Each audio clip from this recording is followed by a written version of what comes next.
Halo semua, di video ini kita bakal bahas satu keputusan Indonesia yang awalnya terlihat strategis, tapi tiba-tiba berubah jadi kontroversi besar.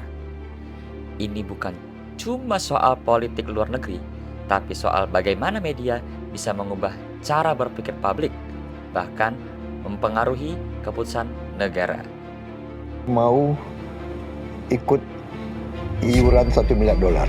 Di awal tahun 2026, Indonesia resmi bergabung dalam Board of Peers, sebuah forum internasional yang tujuannya katanya menjaga perdamaian khususnya di Gaza. Pemerintah menyebut ini sebagai diplomasi dari dalam.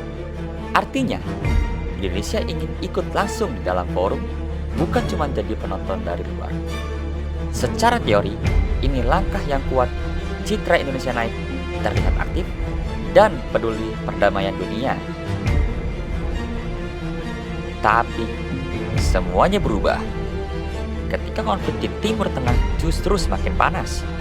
Serangan ke Iran terjadi, dan yang terlibat adalah negara yang juga ada di dalam World of Peers. Di sini mulai muncul pertanyaan besar. Ini forum perdamaian atau justru bagian dari konflik? Dan disinilah media mulai berperan besar. Awalnya berita yang muncul itu positif. Diplomasi peran Indonesia, kontribusi global. Tapi setelah konflik meledak, narasinya berubah total. Mulai muncul kritik, keraguan, bahkan tuduhan. Akibatnya, opini publik ikut berubah. Masyarakat mulai mempertanyakan keputusan pemerintah. Tokoh-tokoh ikut bersuara, dan tekanan semakin besar.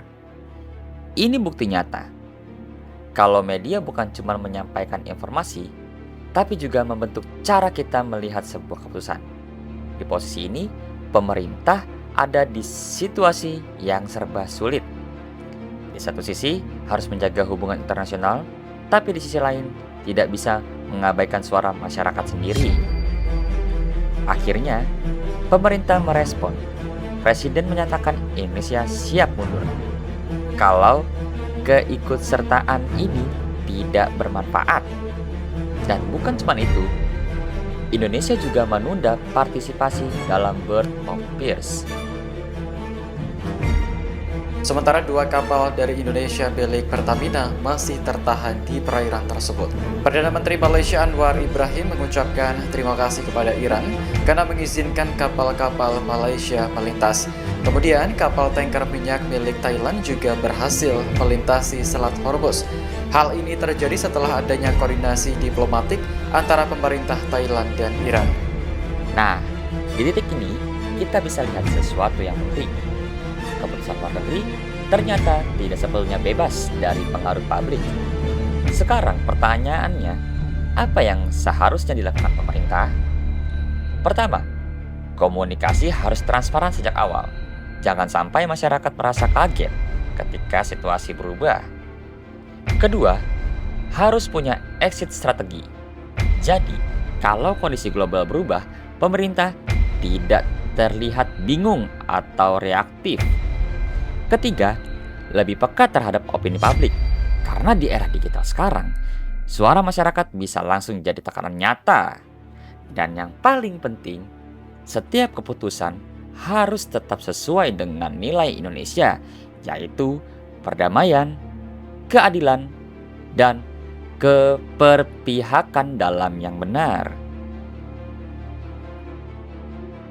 Kesimpulannya, kasus ini menunjukkan bahwa media, opini publik, dan kebijaksanaan negara itu saling terhubung. Dan komunikasi bukan cuma soal menyampaikan pesan, tapi bisa menentukan arah keputusan negara. Sekian video kali ini. Terima kasih sudah menonton.